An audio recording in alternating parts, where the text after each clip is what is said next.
پێشەنگ TV پێکەوە بۆ گۆڕانکاری، پێکەوە بۆ ئازادی و یەکسانی.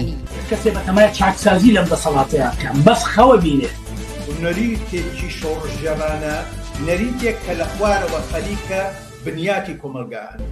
یەک هەر دەسەڵات ناتوانێت جا بە کێشەیەک ناباتەوە بەڕۆک حتا بەڕێوەبەراتەکانی خۆشیان کەوتونەتە ژێر پرسیارەوانی. بۆ بیستنی بۆچوون و تێڕوانینی جیاواز و دژەباو، بۆ خستنە ڕۆی دنگی مرۆیی و یەکسانی خوازی، دەسەڵاتە بۆ ئەم سیستەمەکە 83 خوێندکار لێک بۆدا بخوێنێت. ئەم ناوانە دروستە بۆیان تەنها ناوی حکوومەت دروست نییە بۆیان چەک و پارەیان نستنیکەوە معنایشی نامێنە ئیتر چارەسەری بنەڕەتی بۆ کێشەی خەڵکی کوردستان و لەعنانی ئەم دەسەڵاتەیە. هێنانە پێشەوەی دنگی ناڕزایەتیە جەماوەریەکان و بڵندگۆیەک بۆ هەڵسوڕاوانی، هێناوە بەهۆی خۆپشاندانەکانەوە بۆ بەهۆی خۆڕاگری خەڵک و ئیرادەی خەڵکەوە بۆ کە بەدەستێنراوە. بێکارانە بە ئەودەسێکی کەم ئیشەکەن و ماگانە موسەکانیان پێنادن. جاری وازات خەڵک تونتر ئەبێ. ئەگەر مەترسیەک هەبێ لەسەر هەرێمدا یەکێتی و پارتی بۆ خود یەکێتی و پارتی مەترسی وڵاتەکانی مەنتیقەشیان بۆ سەر هەرێم زیاد کردووە. خستنە ڕووی واقعیەتی دەسەڵات و ئۆپۆزیسیۆنی ساختە و پەردە هەڵماڵین لەسەر نیازیان، خۆشحاڵی هەبێ بەوەی کە هیچ ریفۆرم و چاکسازیەک و بەخازاتی خەڵک لەلایەن ئەمانەوە بکرێت. مێژوویەک و کارنامەیەکی قوڵیان هەیە لەسەر ملهوڕی، لەسەر چەکڕاکێشان، لەسەر تعداکردن لەسەر خەڵک. ئەمانە دژمنی خەڵکی کوردستان بوونە لە پشتیان لە خەڵکی کوردستان کردووە. دێمافیەکی پەرشە بەسەر چینی کرێکار و بەشە جۆراوجۆرەکانی چینی کرێکار و هەموو کۆمەلگایە پەرزیان کردووە. بۆ تاو توێکردنی ئەو بابەتانەی کەمتر لە میدیاکانەوە دەبیسترێن، بەشێکی زۆری لە حیزبە چەپ و کۆمۆنیستەکانی دنیا و هەروەها بەشێک لە هەڵبژاردنەکانی ئەوروپا ناڕەزایەتیان دەربڕی وینەکانی تاوانی دروست کردووە و تاوان ئەنجامە دەسەڵاتی چەکداری میلیشیای حزبی میلیشیای لە کوردستان. خەڵک لەلایەکۆ قەویترە، سازمانی تەیارکردە، ڕادیکاڵترە. بۆ نیشاندانی ڕێگەی ڕزگاری خەڵکی، پێشەنگ TV هەموو ڕۆژانێکی چوارشەممان کاتژمێر 9 شەو بە کاتی کوردستان ڕاستەوخۆ پەخشی بەرنامەکانی دەکات. شەرمەزار نابێ ئەو هەموو جەنەراڵە مقەبایە لە ناو شارەکەی خۆیان بینێ بە ئەنواع و ئەشکال چەکی ئەسلحەی قورسەوە طەبیعیە بەلایە. یەکەمین جارە لە کوردستان کرێکاران خۆیان دەستبەرن بۆ مەراسیم و چالاکی یەکیایە. شۆڕش تەنها ڕێگەیە، هەڵسانی خەڵک ڕاپەڕین و خۆشانی جەماوی تەنها ڕێگەیە کە ئەڵتەرنەتیڤێک دابینکە. لە فەیسبوک، یوتیوب، ئینستاگرام، تویتەر و تیکتۆک فۆلۆمان بکەن. بەرنامە و گرتە ڤیدیۆیەکان ببینن. پێشەنگ TV پێکەوە بۆ گۆڕانکاری، پێکەوە بۆ ئازادی و یەکسانی.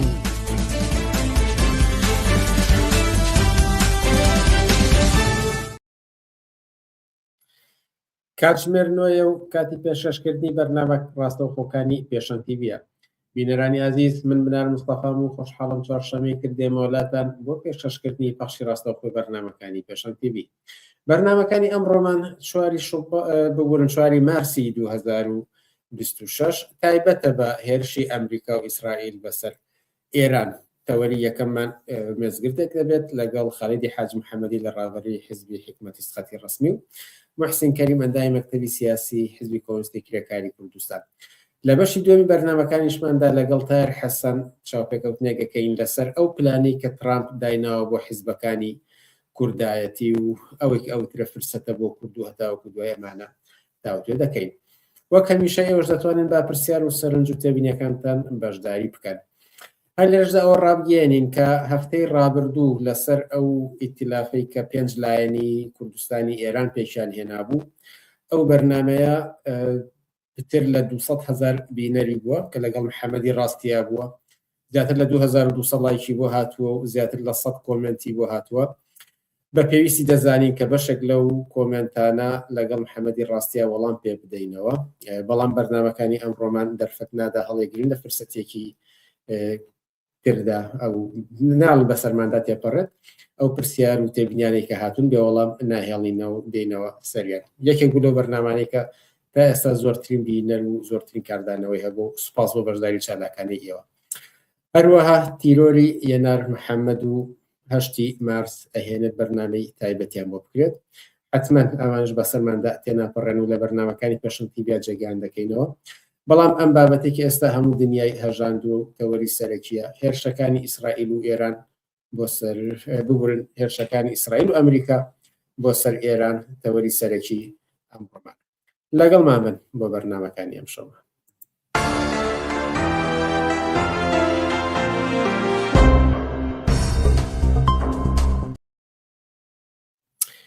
بەڵە بینەرانی ئازیز هەروەک ئاماژەم پێدا یەکەم تەوەری ئەم ڕۆمان مەزگردێکە لەگەڵ خالیدی حاجی محەممەدی لە ڕابەری حیزبی حکومەتی سقەتی ڕسمی و محسین کەریم ئەندای مەکتەبی سیاسی حزبی کۆمونیستی کرێکاری کوردستان. ئێوەتان باش و سوپاس کە لە بەرنامەکانی ئەم شەوی پێشەنگ تیڤیدا ئامادەن. زۆر سپاسەکەم و سڵامەیە بۆ هەموو ئێوە و بینەرەکانتان. ئێوارەی ئێوەش باش ڕێز و سڵاو بۆ هاوڕێک خالید و تۆ بناردیان لەگەڵ بینەران و بیسەرانی تەلەڤیزیۆنی پێشەنگ و بەرنامەی ئەمڕۆ. زۆر سپاس. خالیدی حاجی محەممەدی سەرەتا لەگەڵ ئێوەیە دەست پێ بکەم کە دانیشتن بوو گفتوگۆ بوو لە نێوان ئێران و ئەمریکادا، بەڵام هەنێ ئەڵەن لە ناکاو هەنێڵەن چاوەڕوان نەکراو نەبوو، بەڵام لە ئاسێ گشتیاڵەن چاوەڕوان کراو بوو ئەم هێرشانەی کە کرایە سەر ئێران. بۆچی سەرنجام هێرش کرایە سەر ئێران و ئەم حەملەیە دەستی بۆ برا؟ بۆچی دانوستانەکان و گفتوگۆکان بەجێگەیەک نەگەی؟ فکرەکەم ئەمەی کە ئەم شەڕە چاوەڕوان کراو بوو، ڕاستیەکەی ئەونا لە هەموو کەسی ڕۆشن نەبوو کە حتممە شەڕە بەیان نابێ، وەلێ معلوم بوو دەوڵەتی ئەمریکا و ئیسرائیل هەر کامیچەند بە ئەهدافێکە هەیەە لەسەرەوە بوون کە فشارێک جدی بۆ سەر ئێران بێرن. ئیسرائیل بە تۆر مشخص ئەهداف خۆی بوو. ئیسرائیل کولەن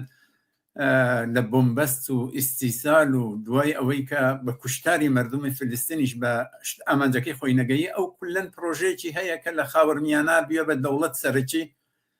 و بۆ ئەم هەدەفە جیا لە کوشتار مردم فلستین بە هەر حاڵ ئیدعای ئەوەی هەیە لەسەر بڕێخاچی ئەو مەملەکەتە تەلاشەکە دەوڵەتهای گەورە لە منتەقا بشکێ ئەزم لە ئێران سەرچەکەیانە و ئێران تەبدیل بێ بە چەند کشوەر و بۆ ئەمە بە هەر حاڵ زۆری ئەقداماتی لە دەهەی گوزەشتا کردە بۆ ئەوەی کە ئیسرائیل بێ بە دەستباڵا پەیەکە لە منتەقا و بێ بە دەوڵەتی سەرەکی لە منتەقەی خاوەرمیانە. ئەمریکاشە خۆب زۆر زۆر معلومە. من فکرەکەمەوە ئەم پەدیدەی کە لێرە باس کردیا وەک دەسڕەسی ئێران پەیانەکە بە سەلاحی هەستەی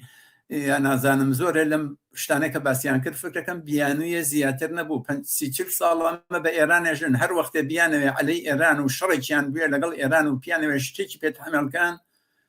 ئەوە یەرنەگۆڕەوە. هەرو کارێکە لە عێراقا کردیان سەلاحی کوشتاری جەمعی ئەمریکا و ئینگلیس سەلاحی کوشتار جەمعیان کرد بە بەهانە بۆەوەی کە هەرێکیان بوو شەڕێ فرۆشن بە عێراق و عێراقیان دیاری کردبوو بۆ شەڕێکە ئەهدافتریان بوو. بە تۆر واقعەکەی ئینتخاب ئێرانیش بۆ ئەو هەدەفەی کە ئەساسان تا ئەو جێی کە سەر گەڕێتە سەر ئەمریکا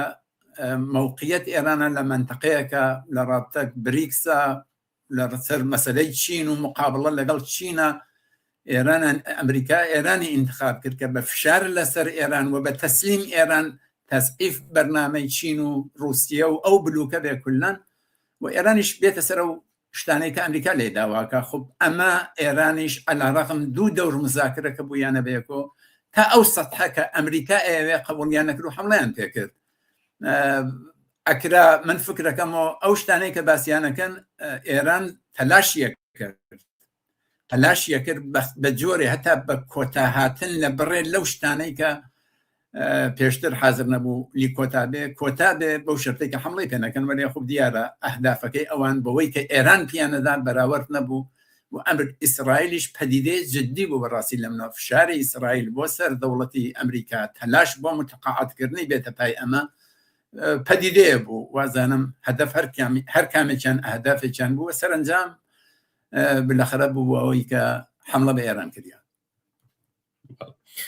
محسین کەریم ئەوەی کە ئێستا لە ناوچەکەدا ڕوئەدات دوای ئەوەی کە بە هاوبەشی ئیسرائیل و ئەمریکا هێرشکرای سەر ئێران هێرشی پێچەوانی کردۆتە سەر چەند وڵاتی کەنداو لە ناوچەکەدا. تەنانەت حیزبوڵڵا موشکی نردووەتە قۆبروس و ئەبینین لە تەواوی ناوچەکەیە لێدان و بۆمب و موشک و درۆن و ئەمانە بڕوادات و هەر لە سەرەتاوە ترامپ وتی کە ئێمە قوربانیمان ئەبێت و دواتریش وتی کە 4 هەفتە ئیدامی ئەدات. چی ڕوەدا و چەندێگە خایەنێت؟ زای چۆن ڕاستەکەی من نازانم چەنە خایەنێ، بەڵام ئەزانم کە ئەم شەڕە وەکو پێشتریش پێشبینیمان کردبوو، شەڕێکە کە تەنها بە بینی ئێران و ئەمریکا و ئیسرائیل لەلایەک و ئێران و ناوەسێتەوە. ئێمە هەر پێمان لەم بەرنامەوە لەگەڵ توا باسمان کرد کە وتمان ئەگەر ئەم شەڕە ڕووبات ناوچەکە هەمووی خاتە سەر کوانوی ئاگر و بەڕاستی ئێسەوە ڕوویەوە. وەکوێوەش باستان کرد ئێران نەک تەنها بابڵین ساروخەکانی وەکو دەورەی پێش و شەڕی 12 ڕۆژە ئاراستەی ئیسرائیلەکە، بەڵکو ئێستا ساروخەکانی ئاراستەی هەموو بنکە سەربازیەکان و قاعیدەکانی ئەمریکا لە ناوچەکەکەەوە ئەمەشی وەکو حەقێکی خۆی بۆ دیفاع لە خۆی لەبەرەوەی کە ئەمریکا ڕاستەخۆ لە شەڕەکایەوە من پێم وایە کەمە تەقریبەن بە جۆرێ شەڕیمان و نەمانە بۆ ئێران، یعنی بە پێچەوانەی شەڕی 12 ڕۆژە کە هەموو لاگەیزانی کە مە شەڕێکە و ئامانجەکەی کە هەر لە تەرەفی ئەمریکا و ئیسرائیلەوە ئەوەیە کە جۆرێک بەتاوەتی لە تەرەفی ئەمریکاوە جۆرێک پاشەکشە بە ئێران بکە و بۆیە لە ماوەیەکی 12 ڕۆژی خان، بەڵام ئەمەیان بە بڕای من پێم وایە کە شەڕیمان و نەمانە بۆ ئێران و هاوکاتیش بۆ ئەمریکا و ئیسرائیل شەڕێکە کە بێ ئەخیر پەیامی خۆیان بگەێنن، ینی هاوڕێ خاک باسی کرد، ینی بۆ ئیسرائیل حتمما ئیسرائیل ئامانجی خۆی هەیە بێجگەلەوەی کە چی هاوبەشە لەگەڵ ئەمریکای، بەڵام ئامانجی تایبەتی خۆشی هەیە بەوەی کە دەوڵەتێکە لە ناوچەیەکەیە کە حیزبوڵڵا لەسەر سنوورەکانێتی کە مە درێژکراوی ئێرانە، رووسیەکان هەمووشە ساروغ ئەنێرێ بە ئیسرائیلەوە، ئێران خۆی هەر شتێک بێت مەسەن ساروکانی ڕوو لە ئیسرائیلە و یعنی بۆ ئێمە جانبێت کە مەسەن بەرژەوەندی ئیسرائیلی تیا کە ئێران تەسلیمێ بە تەواوی پاشەکشە بکە چڕنوک و نینۆکانی بکرێت لە ناوچەکەوەی کە پێڵەن پرۆکسی و نوێنەرەکان وەکیلەکانی ئەمانە تەواو بێت و بێجگەلەوەش تەبەن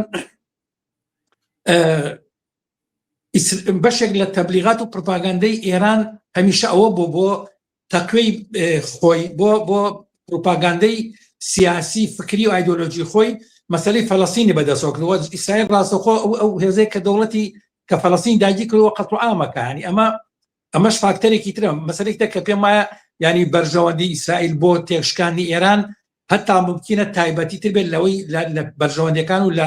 ئامانجەکانی ئەمریکا. بەرحەڵ بۆ ئەمریکا معلومە کە ئامانجەکانی چیەوە هاوڕێخات بە جۆری ئاماژەی پێ پێمە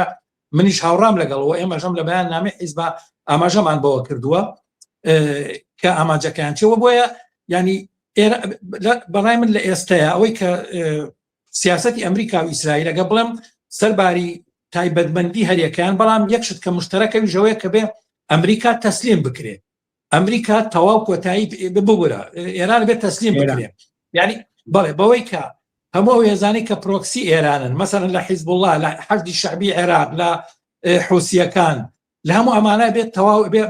تەواو بنیانی بە جۆرێک تەسلیم من چەکانیان دابنێن تەسلیمی باڵێن لەگەڵ دەوڵەتەکان چناو دەوڵەتەکان وەکو حزابی سیاسیان، بەڵام بەبێمە تەواو بێ حیزبوڵڵا بێت تەواو بێ، هاوکات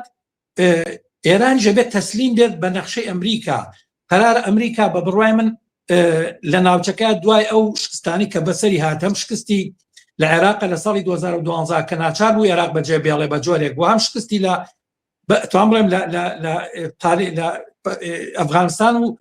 ئەمانە جۆرێک ئەمریکا لە ناوچەکە چوو بە دەرەوە، توان بڵێم ناوچەی شەرقی ئەو سەد ڕۆژاتی ناوەڕاستکە ناوچەیەکی جیۆپۆلیتیکی وزەی مهمە،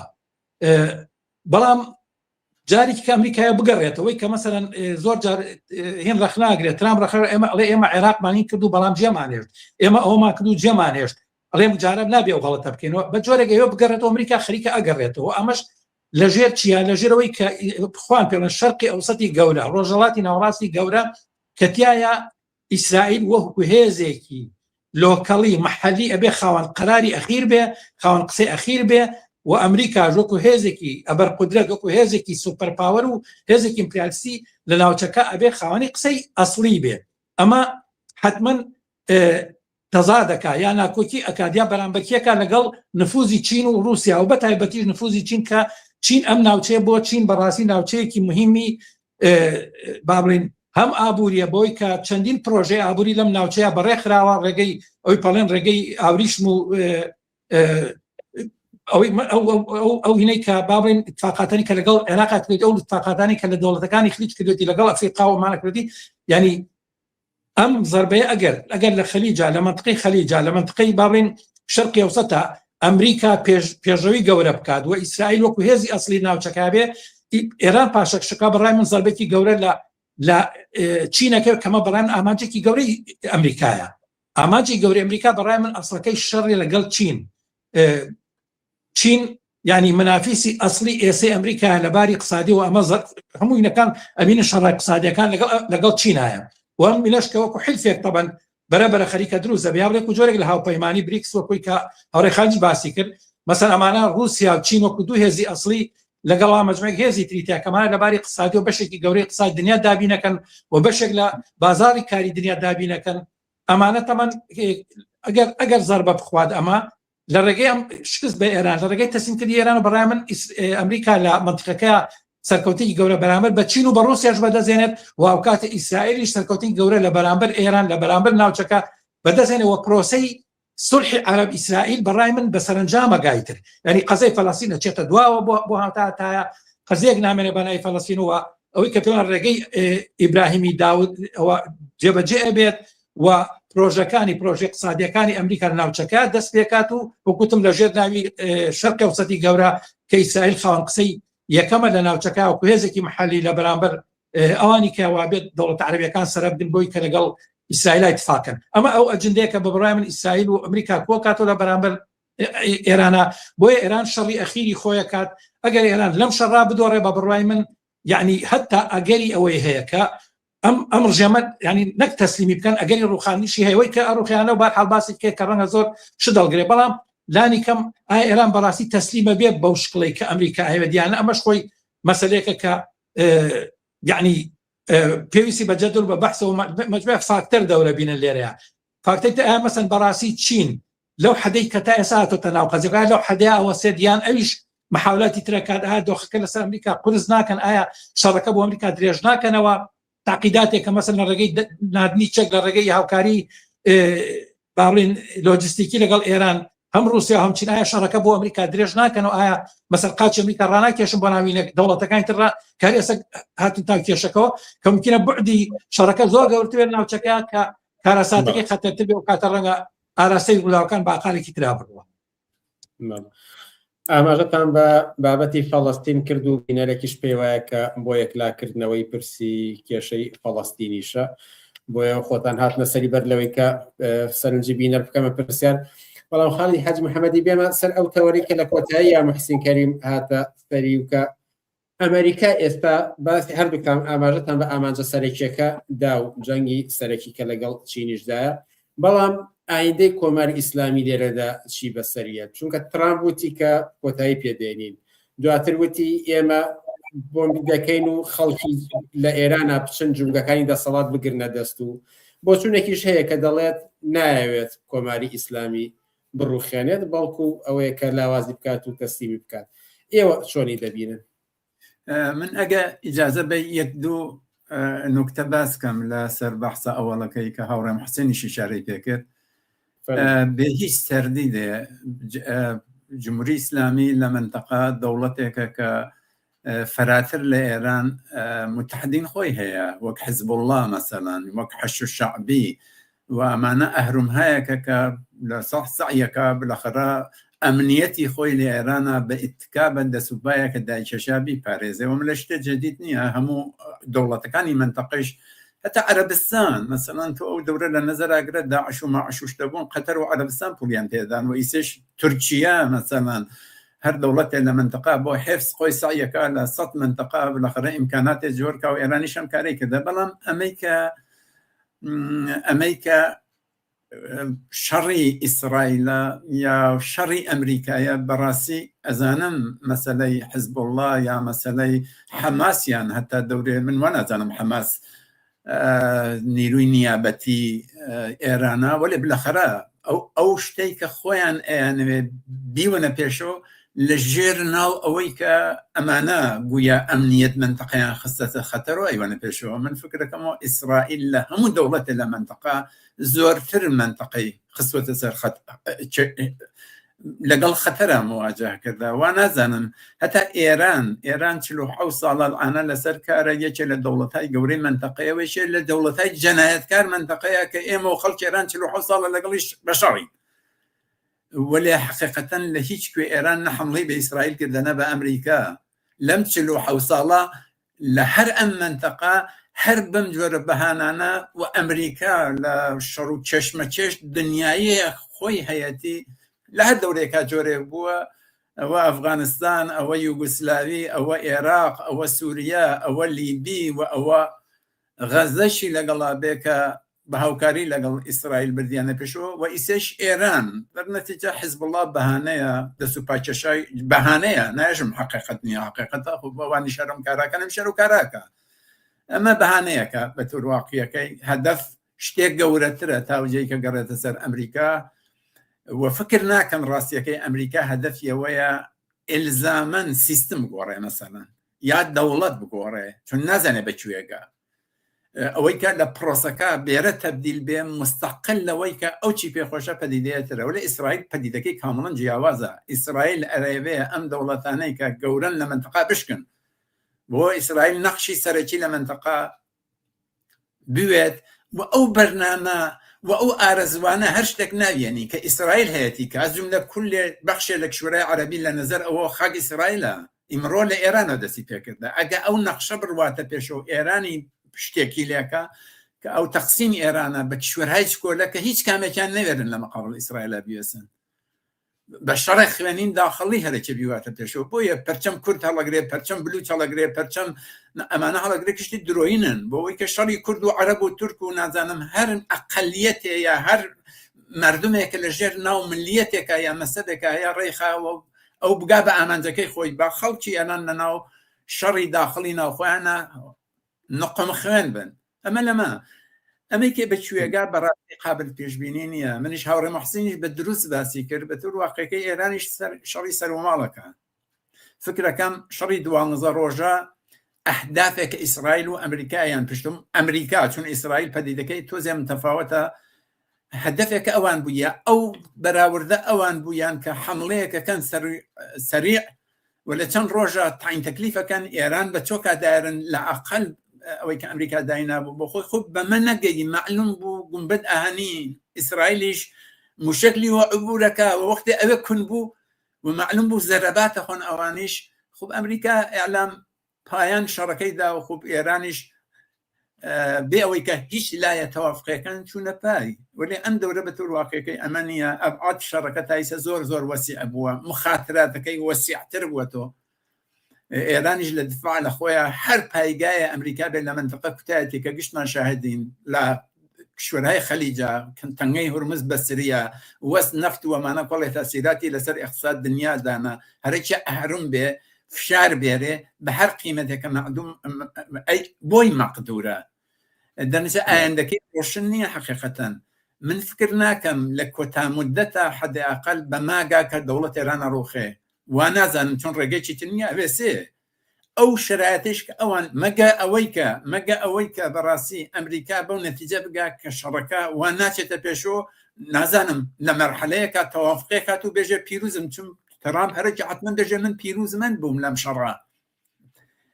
تەبیعیە یەک شت مسلمە بە نەزەر من ئەرتش ئێران و نیروی ئێران دەرەقەت ئەمریکا بە ئینوان زلهێسترین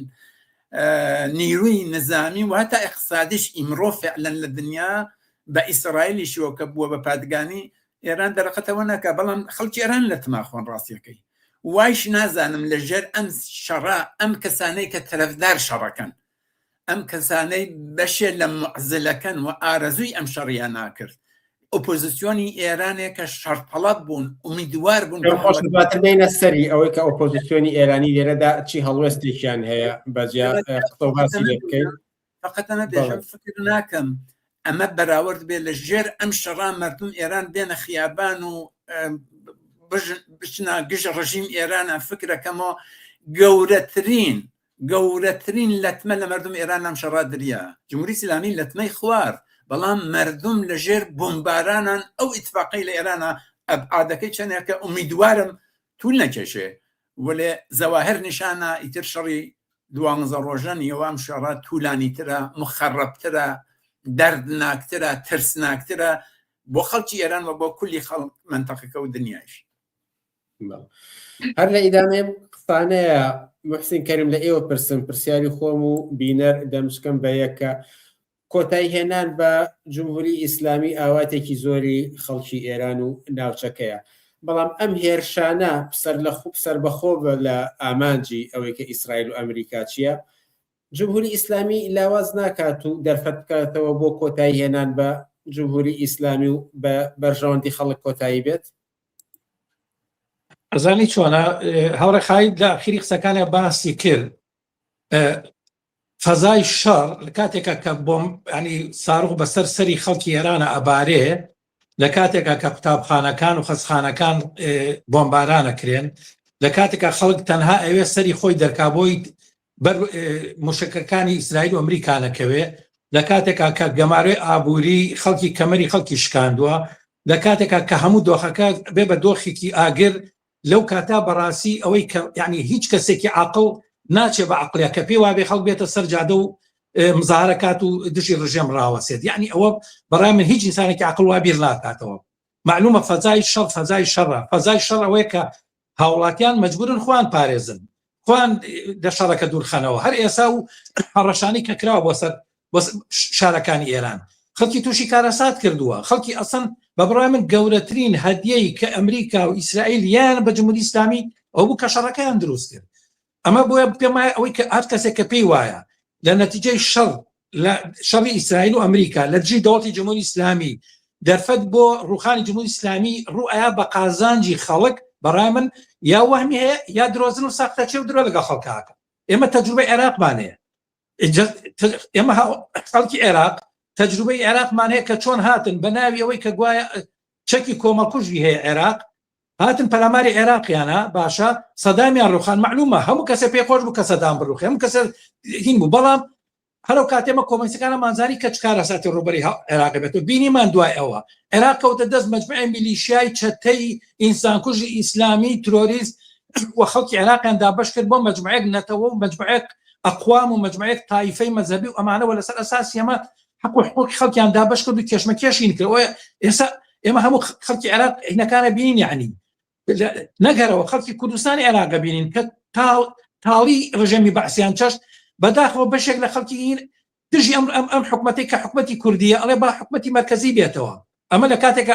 ئەو کاتە خەڵکی کوردستان بەداخەوە لەسەر بنەمای خۆش باوەڕێک کە هەیەیان بۆ لەژێر بنەمای ئەوەی کە کەوتنە ژێر تۆهماتی ناسوانیست و باگراوند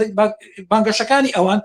هەلهەلیانە کێشە بۆ ئەمریکاویان و حاجی بۆش بەڵام بەرێسە خوان دژێ ئەو ڕێژێمە و خواخۆیان کەرشی مرکزی بێتەوە بۆیە من پێم وایە خەڵکی ئێران لانی کەم نازانم ڕەگە لانی کەم بەشێکی خەڵکی ئێران ئەزانن تەجروبەی لیبیا و سووریا و عێراقیان هەیە و بە هوشیاریەوە ئەزانن کە ئەگەر ئەوان بێنە ناو ئەم فلیمەوە ئەم سیناریۆی کە ئەمریکا و ئیسرائیل دروستیان کە و کارسات ڕۆیە بۆیە من پێم بەشێک لە خەڵکی ئێران و هوشیارانە نانێ بن لەم نایانێ بن بە کەواسووری بەرلەشکری ئیسرائیل و ئەمریکا بۆی کە لە ناو ئێرانە بە حساب ئینتیفازە دروست بێ راپەڕین دروست بێ ئەمە بن پێم وایە ئەمە بەشێکی خەڵکی ئێران هوشیار بەشێک کە ئیمکانی ئەمەنێ لە فەزای شەڕا و من ئەزانم وەکو هاوڕێ خالیش باسی کرد تەمان هەموو ئێمە ژدای کە جمهوری ئیسلامی زەربەی بەرکەوتووە حتمما لاواز بووە بەڵام لە بەرامبەر خەڵکا بەڕای من لاواز نەبووە لە بەرامبەر خەڵکا ئەسەن خۆپیشاندانەکانی هەر دوای شەڕی 12 ڕۆژە دوای فترێک لەوەی کە بابین خەڵک بێدەنگ بوو جاری کە خۆپیشاندان دەستی پێکردەوە هەر ئەوەی کە ئەو کاتە کوڕی شاو هێزەکانی لاهەنگری شەڕ بانگەشێوان کرد کەوە هین هاوکاریەکانی ئەمریکا بەڕێوەیە و خەڵک بێتە سەر جادە و فەزا گۆڕا بۆی کە چەکداریان ناردە ناو چەند شوێنێک جمهوری ئیسلامی دەستی کرایەوە چەند هەزار کەسی کوشت بە ناوی کەمانە جاسوسەکانی مۆسادن لە شەڕی 12 ڕۆژەیە چەندین کەسی گرت و ڕابەرانی خۆپیشاندانەکانی ئەدام کرد بە ناوی کەمانە جاسوسی مۆسادن بۆم پێم وایە ئەم شەڕە خێروبەرەکەتە بۆ جمهوری ئیسلامی و نەکبەتیە بۆ کارەساتە بۆ خەڵکی ئێران و خەڵکی شۆرگێران ئەزانین چوە ئەوەی کە خەڵکی ئێران خۆی 47 ساڵە 150 لەگەڵم ژێمان نەرمەکات دەیان خۆپشاندان و خۆشانی کردووە و بەردەوام بەتابەتی لەم ساڵانی ئەخیرانە خۆپشاندانی کرێکاران و خانەنشینان و بابڕین مامۆستایان و خوێندکاران و ئەمانە لە زۆربەی شارەکانی ئێران لە زۆربەی ناوەندە خزمەتگوزاریەکان ناوەندە پیشەسازیەکانی ئێران شەریکەی نەوت پیتۆکیمە ئەمانە خەڵکی ئێران کرێکا و زەحمەتکێش بە شێوازی جوراجۆ هاتۆم پەیامی گەیاندوە کە ئێمە ڕژەمە بڕوخێنێ بزێتەوەی ژینا ئەمینی دوسێ ساڵەمەوە پێش بەڕاستی زەربەیەکی لە پەیکەرەی جمهوری ئیسلامیە کە ناچاری کرد بە جۆرێک شلی کاتەوە مەسەلەی حیجاب شل کاتەوە و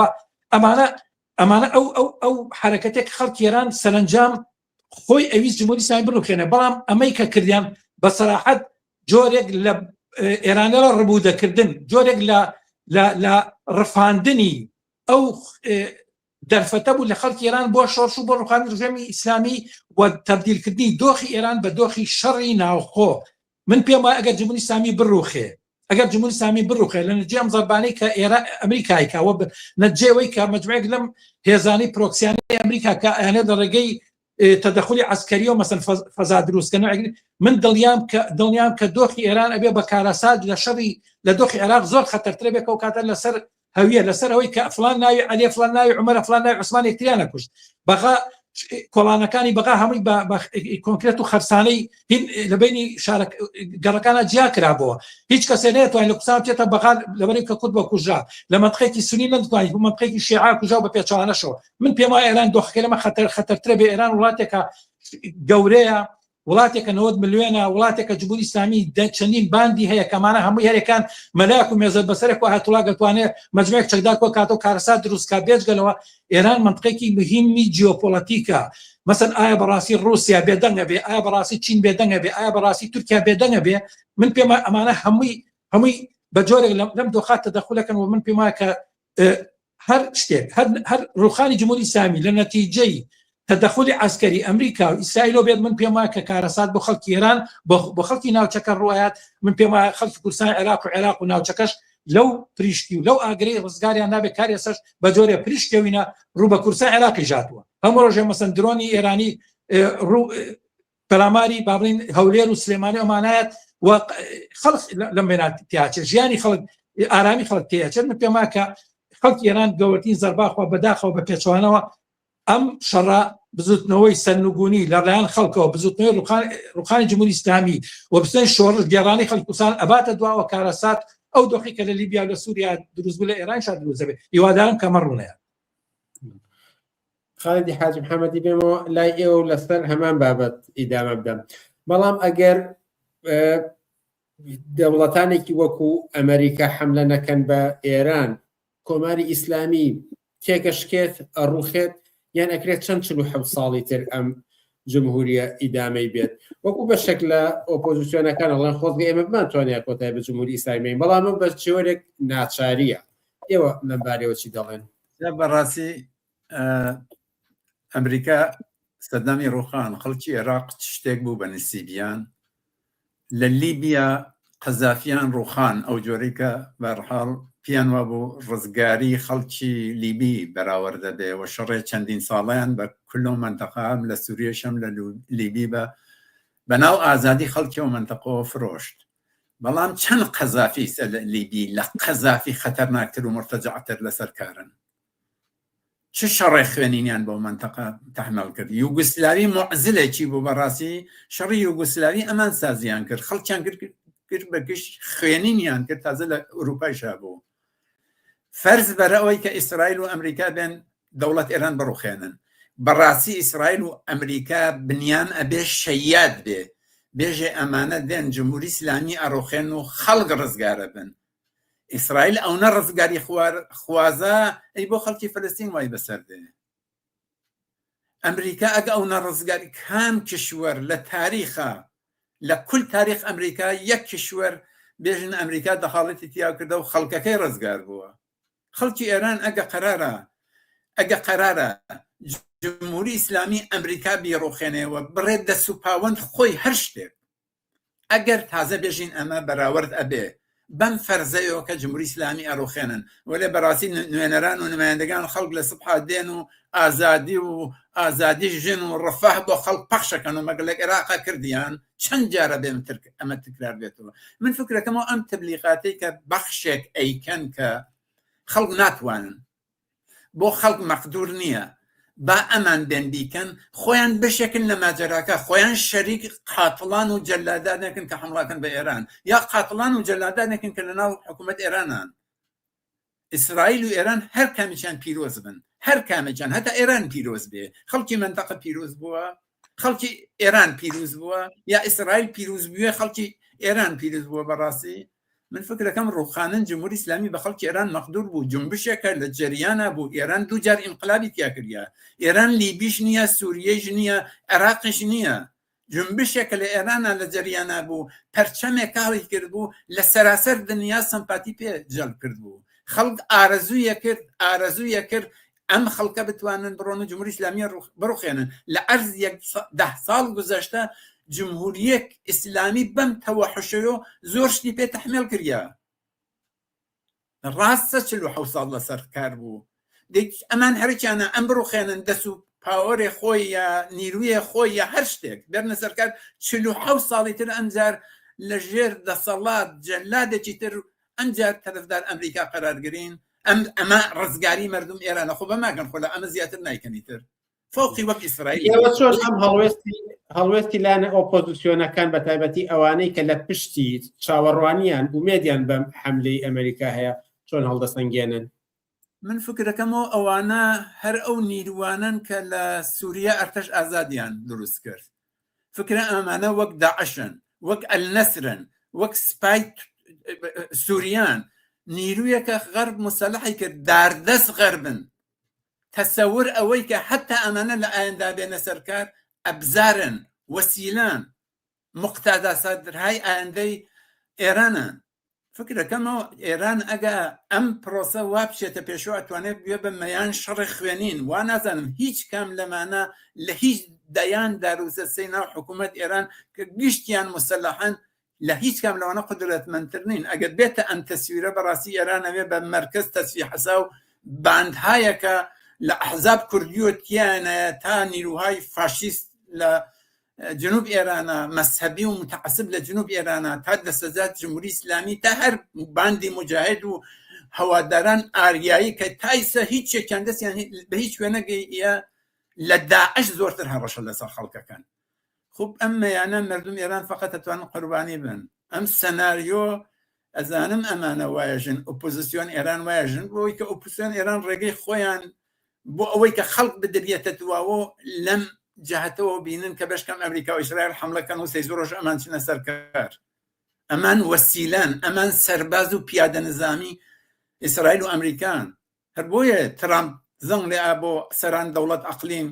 تەلاشەکە ئەحزاب کوردی ئەمریکا خەریکە موساد و سازمان سیا لە ئێرانە و لە منتەقا لە کوردستانە کارەکە بۆ ئەوەی کەم ئەحزابەکە سەرباز نەنێرێ ئەم ئستراتیژیکە لە سیاست غەربە لاچووە سەرباز نانێرێ دوای شەڕ ئێران و عێراق سایەکە لە مردم منتەقە و ئەحزاب و گروههای مختلف ئەجیریان کە پوڵیان پێ بە مسەلحیان کە و نەخش سەرباز و ئەمریکایی سەرباز ئەمریکایی و ئیسرائیلی ایجادکەن متەئەسفانە بەخشەن جواوی داتەوە ئەو مجاهد ئەوە ڕەزا پەهلەوی ئەوە گروههای قەومی لە بەلوچ ئەوە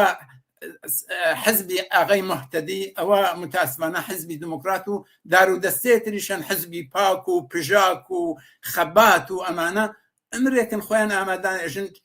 چەند ساڵ ئێمە بەخێوتانەکەن بێن ئیسەبن بە سەرباز و جبهەیە لێرەکەنەوە ئەمە سەناریۆی ئەمریکای احتیاجی بە نیروی زەمینیەکەیەتی وەلێ فکر ناکەم خەڵک کوردستان خەڵک ئێران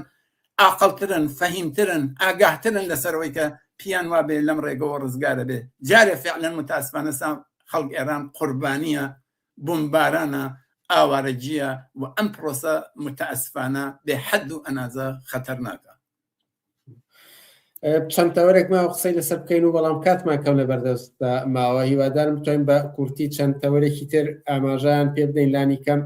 لەگەڵ محسین کەریمدا سەبارەت بە ئەوەی کە ڕەتفعلێکی ئەوتۆ لە سەرتاسەری جیهاندا نەبووە وەکو بۆ نمونەکە لە 2003دا حملە بە عێراق کرا دەیان 1000 کەس لە سەرتاسەری جیهاندا ڕژانە سەر شەقامەکان و ناڕەزاتیان دەردروترانەت لە چەند ساڵی ڕابردوودا کە جینۆسایدی غەزە بەڕێوەکرا بە هەمان شێوە هاتنە مەیدانی فراوان دەبیندرا، بەڵام ئێستا بە هەمان ئەندازە نابیندرێت و پێویستە چیکاردانەوەیەک بە شەریەتی پێشکەوت و ئازادی خواست لە جیهاندا بیگرێتە بەر. زانین چۆنە من پێم وایە کە بزوتنەوەی ناڕزایەتی خەڵک بەرامبەر بە جەنگ بەرامبەر بە ئێرانیش ئێستا بە جۆرێک خەریکە لە چەندین شوێن سەر هەڵەیە. مەسەڵەن من شایدی چەندین خۆپیشاندان بووم کە لە با بڵێن لە ئاسیاوە بۆ ئەوروپا بۆ ئەمریکا دەستی پێکردووە، بەڵام من بە لێکدانەوەی خۆم بەڕاستی پێم وایە کە خودی جمهوری ئیسلامی و ڕژێمێکی ئیسلامی ترۆریست کە با بڵێن مەلەفەکەی لە ئاسی دنیا بۆ گەنە، ئەمە بە جۆرێک ڕەنگە کاریگەری کردبێ لەسەر ئەو با بڵێن میزاجی خەڵکی ئازادی خوازی دنیا، بێجگە لە تەبلیغاتی با بڵێن غەرب و ئەوەی مەسەڵەن ئەمریکا و هەموو میدیای غەرب کە چەند ساڵە مەسەن تەبلیغاتێکا لەسەری کە جمهوری ئیسلامی ناوچەکەی وا لێ کردووە ئەوەی کردووە، ئەمانە مەسەن هێزی پرۆکسی هەیە کە لە ئیسرائیلە لەوەیان ئەمانە هەمووی حتمما کاریگەری خۆی دانا، بەڵام پێم وایە کە بە جۆرێک خەریکە مەسەن ئەمینە جیا بێتەوەی کە ئەم شەڕە وەکو شەڕی ئیسرائیل و ئەمریکا بەرامبەر بە خەڵکی ئێران دژی خەڵکی ئێران لێک بدرێتەوە. ئەمە بە بڕوای من بە شێوازی جۆرا جۆرە توان بڵێم خەریکە دەست پێکات جموجۆڵک دەستی پێ کردووە و هیوادارم کەمە فراوانتر، بەڵام وەکوتم من پێم وایە کە ئەو خاڵی لاوازەکەی من پێم وایە جمهوری ئیسلامی هەست. وەکو تۆ وتی لە ساڵی 2003 معلومە کە و توانە تەبلیغاتی کە غەرب کردی لە بەرامبەر سەدام حوسێنە بەو شکڵە نەبوو. مەسەڵەن ڕاستە سەدام حوسێن وەکو دەوڵەتێکی مجریم ناسراو بوو لە ئاسینا، بەڵام ئێستا تۆ ئاگاداربی کە مەسەن میدیا، سۆشیال میدیا، ماس میدیا ئەمانە بە شێوەیەکی فراوان کەمپینێکی فراوانیان لە بەرامبەر دروست کرد. کاتێک ئەمریکاوانە هجوومەکەن مەسەن یەک کەمپینی فراوان سەراسەر دەست پێکات. من پێما ئەم بوعدی تەبلیغاتی غەرب لە بەرامبەر ئێرانە و خەسەتی جمهوری ئیسلامی و تاوانەکانی بەرامبەر بە خەڵکی ئازادی خواست، ئەمە تەمامە ئەمەش سەدای هەیە لە ئاسی دنیا، لە ئاسی خەڵکی ئازادی خوازی دنیاە. ئەمە بە جۆرە ڕەنگە نەوعێک لە تەرەدودی دروستکردن، نەوعێک لە دوودڵی دروستکردن، نەوعێک لەوەی کە مەسەڵەن جۆرێک ئەم والێک بدرێتەوە کە ئەگەر تۆ بێ دژی ئێران دژی بوەرە هێرشی ئیسرائیل و ئەمریکا بۆ سەر ئێران بۆ تۆ جۆرێک خوێنەوەیەک کە تۆ لە ئەنگلی ڕژێمەکەی من پێم وایە کەمە ڕەنگە، بەڵام پێم وایە خەریکە وردەوردە پاشەخشاکە خەریکە وەکو باسم کرد لە من خۆم ئاگادارم لە چەندین وڵاتەکەم تابعم کردەوە مەسەن خۆپیشاندان کەڵێ دەزەڵگن لە ئێران دژی شەڕن لە ئێران، هەتا بۆ نمونە سەرۆکوەزیرانی ئیسپانیا کە بابڵێن ڕێگەی نیا بەوەی کە ئەمریکا قاعیدەکانی بەکاربێنێ بۆ هجووم بۆ سەر ئێران، هەتا ڕێوزەرای بەریتانیا بە تەرەدودەوە هەتا ئەوە بکەوت ئێمە ناچی ناو شەڕەکە، بەڵام بە جۆرێک خەریکە وردە ڕێگە خۆش دەکات کە قاعیدەکانی لەیان ئەمریکاوە بەکار بێت، مەسەڵەن ڕەفشارمان لەسەرە، بەڵام تەرەدودێک هەیە کاتە لەناو دەستگای ڕسمی غەربیشا کە ئەم شەڕە منەوە بڵێم لەناو خودی ئەمریکایە، لەناو خودی سینارتەرەکارە ڕەخنە هەیە لە ترامپ، کاڵێ مەسەن ئەم شەڕە شەڕێکە ترامپ نازانێت بەرەوکوێە بە هیچ شتێکی معلوم نییە کارەسات بەسەر خەڵکی ئەمریکا هێنێ و اعتراضێک لە ناو دیموکراتەکان هەتا بەشە لە یینەکانی شاهێ لە جمهوریەکانە بەتابەتی کە وەکو بەپێی قانونی خوان باسەکان ئەمە هیچی نە پشتیوانێکی نێودەوڵەتی نییە، هەتا بڕیاری کۆنگرسی لە پشتەوە نییە. من پێمە ئەمانە لە ڕۆژانی داتەوە بەتابەتێک کارەساتەکان زیاتر دەرکەون، پێما کە بوعدی ئەمە فراوانترە بێت و بەرەی ئازادی خوازی جیهان ئەتوانێت بۆ دیفاع لە خەڵکی ئێران بێتە مەیدان و ئەتوانێت کاری و بەڕامەوە بەشێکی نەخشی ئێمەیە کەم بەداخۆ پێما تاسەی شێتۆمان نەکردووە دەوری ئێمە ئەم بزوتەوەی کۆمونیستی کە لە مەتەکا هەین چۆن بتوانین ئەم حقەتە عکسکەینەوە ئەم واقعەتە عکسکەینەوە نەخشمان من پێما کەم نەخشی ئەمەش دەوری هەیە بە قەناعەتی من لەسەر ئەو مۆزوع. هەر لە ئیدامەی هەمان پرسیاردا لە خالدی حاجی محەممەدیش بکەم چونکە ئەمە زۆرێک لە بینەرانی شەمان پرسیار ئەکەن کە سەرنجام پێویستە چی بکرێت خەڵکی ئێران قوربانی زۆری دا و ئەو فەرزەدانین کە کۆماری ئیسلامی ڕووخە خەڵکی چی بکات لێرەدا بۆ نمونە باز لەوە دەکرێت کە لە کوردستانی عێراقدا شوراکان دامەزران ئایا لە ئێراندا ئەمە مەطرحە و پرسیارێکیش ڕاستەوخۆ لە حیزبی ئێوە ئەگەر هاتوو کۆماری ئیسلامی ئێران ڕووخە ئێوە چی دەکەن لە ئەنجامی ئەم جەنگەدا؟ چەند پرسیارێک و قسە هەڵدەگرێت هیوادارم بە کورتی من تۆ وەخت کەمە بەڕحاڵمی ساعیەکەم بە کورتی جواب بۆمەوە وەلێ ڕاستیەکەی زۆر کەس تا ئێستا ئەگەن لە شعار ینی لە ئارەزوو ئەوانە بگوزەرین و ئارەزوەکانمان نەنینە جێ حقیقەت لە شرایەتێکە ئیسا خەڵک ئێران لەژێر ئاوار شەڕ و بمباران و ئەوانان فکرەکەمەوە مهمترین مەسەلە بۆ ئێمە تاوجەی کە گەڕێتە سەر ناوخۆی ئێران بەو ئەنازەی کە مەقدورە سازماندان خەڵکە بۆ دفاع لە خۆیان بۆ کۆمەک بە یەکترین بۆەوەی شیرازەی جامعە بە هەم نەخوا بۆی کە خەڵک مناڵ پیر جوان لەژێر بمب و ئاوار ساختمانەکانە بێکەس و کار نەمێنەوە بۆ کەس لە برسیەتە لە ئیدامەی وەسیەتان نەمرێ فکرەکەمەوە ئەمە لە حاڵ حازرە وازان ئەوەیە فکرەکەمە کوردستان عێراق نمونەیە دروست نییە بۆ ئەمە خب کوردستان عێراق بۆمباران کوردستان عێراق نەکریە پەدیدەیەتر بوو جەماعەتە شۆڕەکانیان هەڵگرت و نازانم ئایسا ئەوزا ئێران لەم وەزیەتەیە کە پێت وایە ئەم شوعارەبەی کە کاش مەقدور وایە ولی وازانم دفاع لە مردم و ئەمنیەتیان مهمترین مەسەلەیە وازان مردمێک کە کۆبنەوە فکرەکەم هەم بە نەف ئێرانە ئیستیسار بێقودرەتی شکست بە مردم ئێرانە کە هیچمان پێ ناکریە ئەمە جمهوری ئیسلامی کۆمەک بە جمهوری ئیسلامیە و جمهوری ئیسلامی تەلاشەکە بۆ ئەمە بۆ ئەوەی کە بێژە من حافستانم هیچ ڕێگەیەکتان نییە غیرەوەی کە دفاع لە من کەن چون مانەوەی ئێران و ئێوە لەگرەوەیە کە من بمێنمەوە هەم ئەمریکا و غەرب و ئیسرائیل و دەست و پاوانەکانیان و هەوادارەکانیان و نیروهای نیابەتەکانیان ناو ئۆپۆزیسیۆن ئێرانە ئەوانیش تەلاشەکەن بێژن خەڵک ئێرانی چی پێ ناکردیە بە خەڵک کارێ ناکردیە دەنجە ئەوانیش لەما هەردوو لایەن بۆ ئیستیسال و بێ ئێرادەی خەڵک تەلاشەکەن بۆی کە بێژن ڕێگەیەک نیە غیر لە ئەمریکا و ئیسرائیل و ڕێگەی ڕەهایی مردم ئێران ئیسرائیل و ئەمریکایە دوو دەوڵەت کە لە هەموو کەس جەنایەت دەکاتن لە دنیا ئەتە فکرەکەمەوە تا ئەوجێ کە بە حەزب ئێمە گەڕێ لەم شرایەتە ئەوەیە تەبیعەتەن هەر لە ڕوویە کریێتەوە کە متەئەسفانە احتماڵی زۆر ئەمەکەمە فکرەکەمەوە ئەگە ئێمە ئەگە چەپەکان ئەگە کۆمونیستەکان ئەگە ئینسان دۆستەکان موفق بین سەدێ بەسین لە مقابڵە مەسەلا فکرەکەم هەر لە ڕوویە کریێتەوە جامعەی ئێران جامعەی کوردستان زۆر بنیام شەریف و ئازادی خوا و ئاگایی تایە کە سعیکە سەنگەرێ دەسێ بە بڕوای من مەسەلەی تر سوالەکەی پێشتر تاکە لە هاوڕێ مەحسێنیش بە دروست جواوی داوە لە 100 دنیا جنبش زدجان وازانم 5 ڕۆژە شەڕە هێشتا زووە بۆ ئەوە تەبیعەتەن ئەو عەجەلەی ئێمە هەمانە خب لە دنیای واقعەوە پێش ناچێ وەرێ فکرەکەمەوە تەقویەتەم جنبشن فکرەکەمەوە زەمینە ئیسا ئامادەترە فاکتۆر جمهوری ئیسلامیە زانم و ترس لەوەی کە بە دفاع لە ئێران و ڕژیم ئێران تەداعین و نەبوونەوە ئەزانم بەڵام ئەم تەلاشە لە حملە بە مردم فلستینیش کردیا جەماعەتێ وتیان ئەمە شەڕ حەماس و ئیسرائیلە دەرنەتیجە نابێت تەزاوراتە کردیان و تاخرا مەسەتی گیرفان حەماسەوە کەس جواب ئەمەی نەداوە بەڕاستی کەس ئەم جۆرە ئستدلالە مناڵانەی لێ نەکڕین بە فکرەکەمەوە مردم دنیا ئیسا فەرقێکە کردێتی لەسەر دەورەی شەڕ عێراق بە بڕوای من خەڵک لە دنیا ئیسا بۆیان ثابت بووە تەبلیغات دەوڵەتەکان و میدیا ڕسمی قبول ناکەن لە جەریان فەلەستینات هەر نەوەتەوە هەمێ بەم دەوڵەتانەشکە دەنەچێت گوێگریان نییە لە دەورەی عێراقا شەڕ عێراقا ئەمە بوو ئەمەی شکا دەنچە زەمینە ئامادەترە خەڵک نفرەتی هەیە لە شورای غەربی لە حاکمین و دەوڵەتەکانیان بە دەلیل فەرق شەڕخوازی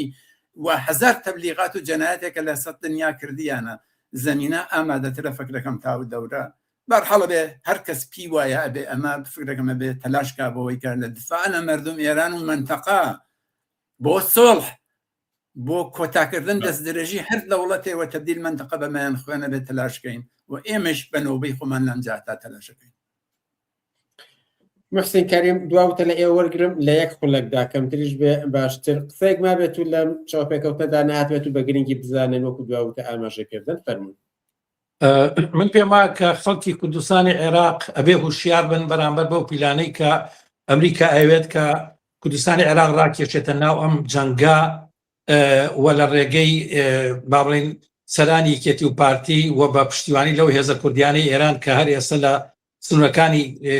هەرێمی کوردستانەوەن بیانە دۆک و سیالەشکر بەرەو ناو ئێران بیانێرن دۆخی ئێران تێک بن هەم دۆخی کوردستان عێراق تێک بن کوردستان عێراق ڕاکێشن بۆ ناو شەڕەکە بەڕای من ئەبێ خەڵکی کوردستانی عێراق هوشیار بن کە ڕێگە بەمەنەیەن ڕانێکیشن ناو شەڕەکە یەک دوو هەمیش ئەبێ خەڵکی کوردستانی عێراق لە ئێسەوە ئامادە بن کە بەڕاستی ئەبێ پشتیوانی خەڵکی ئێران بکەن. خەڵکی ئێران ڕوبەڕووی کارەساتێکە بنەوە، ممکنە ئاوارەبوون ڕووبا، ممکنە برسێتی ڕووبا. بێ خەڵکی کوردستانی عێراق و هەموو عێراقش با بڵێن ئامادە بن کە بتوانن هاودڵی لەگەڵ خەڵکی ئێرانە کۆمەکیان پێ بکەن، شوێنیان بۆ دابێت، هەتا ئەگەر ئاوارە بوون بیانگرنە خۆیان. پێم وایە کە ئەمە مەسەلەیەکی ئینسانیەوە هەتا جۆرێک عەرە بڵێن ڕەد جەمیلە، یعنی خەڵکی کوردستانی ئێران و خەڵکی ئێران بە تایبەتی خەڵکی کوردستان لە کاتی ئاوارەبوونی خەڵکی کوردستانی عێراقا بەڕاستی دەرگای ماڵەکانیان خستە سەر پشت. من خۆم بە چاوی خۆم ئەوەم بینی کە خاوەن ماڵ نەبوون. بەڕاستی ئەمە بۆ خەڵکی کوردستانی عێراقی ژەبێ هەمان شت بێت و ئەبێت لەم کارەساتەی لەم نەهامەتی کە ڕوبەڕووی خەڵکی ئێران بەگشتی و خەڵکی کوردستانی ئێرانی ژەبێتەوە ئەبێ دەرگان بۆ بکەنەوە، ئەبێ پشتیوانیان بەبێ هاوکاریان بە هەموو شوێ، هەروە هاوکارانی کە گەیاندیانە کوردستانی سووریا بەو دڵوهینەوە لەگەڵیان بوو بەڕای من ئەبێ لە بەرامبەر خەڵکی ئێران بەگشتی و بەرامبەر خەڵکی کوردستانی ئێران بەو جۆرە ماماڵە بکەن و بتوان خەڵکی کوردستانی ئێران هەستکەن کە پشت و پەنایەکیان هەیە کە لە پاڵیان ڕاوەستاوە لە بەرامبەر ئەو پیلانەی کە لە دژیان بەڕێواچێت لە هەموو بارێکەوە. خالد حاج محمدی لە ڕابەری حیزبی حکمەتی سخەتی ڕسمی و محسین کەریم ئەندای مەکتەبی سیاسی حیزبی کۆنگرێسی کرێکاری کوردستان، زۆر سپاس لە بەرنامەکانی ئەمشەوی پێشەنگ تیڤیدا ئامادە بوون. سپاس بۆ ئێوە ژەر بچوە. زۆر سپاس. ئازیزان، پوچانێکی کورت و ئیدامە دەدەینەوە بەو باسی کە ئێستا بەشێکی لەدان محسین کەریمەوە ژێندرا، ئەویش پلانی ترامپ بۆ حیزبەکانی کوردایەتی و ئەو تەلەفۆنەی کە لە نێوان ترامپ و بەرزانی و تاڵەبانی و ئەو لانانی تری کوردستانی ئێراندا کراوە. تەوەری دووەمانە لەگەڵ تایر حەسەن. بینەران کشتەرنجیان ناوە کە ئەو پرسیارانە ڕەنگەوەکو خۆی نەکرابێ بە داوای لێبوردنەوە گەر نادەخیکی تیابێت، حتمما لە کاتی تردا فرسەت دەهێنین کە پرسیارەکان بێوەڵام نەمێننەوە، بە تایبەتیەوەی کە ڕوبە حیزبی حکمەتی خەتی ڕسمی بوو. بەڵام با وچانێک بدەین و پاشان تایر حەسەن وەرگرین.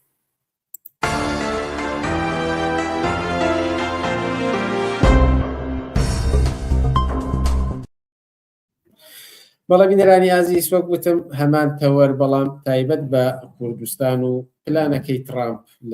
بۆ حیزبەکانی کوردایەتی چییە لەگەڵ تایر حەسەندا داوتۆی دەکەین. تایر حەسەن، ئێوارت باش و سپاس کە لەگەڵمانیت. ئێوارەی ئێوە و بیستەران و بینەرانی پێشەنگ تیڤی باش ماندوو نەبن. بەر لەوەی کە بچینە سەر خودی پلانەکەی ترامپ و ئەو تەلەفۆنانەی کە کراوە لەگەڵ بەرپرسی حیزبەکان، ئەمێ لە بۆچوونێکی عامەوە دەست پێ بکەین کە ئەوترێت ئەمە فرسەتە بۆ کورد. ئەم جانگەی کە ئێستا بەرپا بووە، ئەوەی کە ئێرش دەکرێتە سەر جمهوری ئیسلامی، ئەمە بە فرسەت بۆ کورد لە نێوان دووکەوانەدا دەوترێت. پێم خۆشە سەرەتا بۆچوونی ئێوە لەم بارەیەوە بیستم. فرسەتە بۆ کورد بۆ ئێمە و بۆ هەموو خەڵکی کوردستانی عێراق و هەتا بۆ عێراق. هەر توانمە قسەیە بکەم کە 21 ساڵ لەمەوە پێش لە پارکی ئازادی وەختێک 2023 خەریک بوون، هەر ئەم قسانەی کە ئێستا ترامپ و لایەنگرانی لە ئۆپۆزیسیۆنی بۆرژوایی چ کورد چ ئێرانی ئەیکەن، هەر ئەم قسەیان نەکرد. فرسەتە حزبی بەعزە ڕوخێ، ئەمریکا بە هێزی خۆیەوە هاتووە، بە جوندی خۆیەوە هاتووە، حزبی بەعسمان بۆ ڕوخێنێ و بەڵێنی داوە کە عێراق بکاتە عێراقێکی دیموکراسی، بیکاتە ئەلگۆیەکی دیموکراسی لە ڕۆژهەڵاتی ناوەڕاستە هەموو وڵاتانی تر چاوی لێ بکەن. بۆ ئەمە خێرایەکێتی و پارتی بەپیر ئەم بانگەوازی ئەمریکاوە چوون. هەتا من بیرمیە بەشێک جەبهەیەک سپێرا بوو بە وەجیه بارزانی کۆپتەرەکانی ئەمریکا، نازانم بە هەڵە بوو یا بە عەمد بوو لە وەجیه بارزانی و هێزەکەیاندا و سەرنجام چوونە نێو ئەو نەخشە و پیلانەوە کە عێراقی وێران کرد، گیانی بەم شتە کە بەم کارەساتی کە ئێستا بەسەر خەڵکی عێراق هاتووە کە فەقەت لە شەڕی سونە و شیعەیە 1 ملیۆن بەشەر گیانی لە دەستدا و عێراقیان گیانوە بەم جێگەیە کە ئێستەیتر هەمووتان دەزانن چییە. ئەم سیناریۆیە خەریکە دووبارە بێتەوە. من لە پارچی ئازادی وتم ئەمانە بۆ وێرانکردنی ئەم مەملەکەتە هاتوون. ئێستاش ئەمریکا و ئیسرائیلێک ئەگەر 70,000 مناڵی لە غەزەیە کوشت بێ،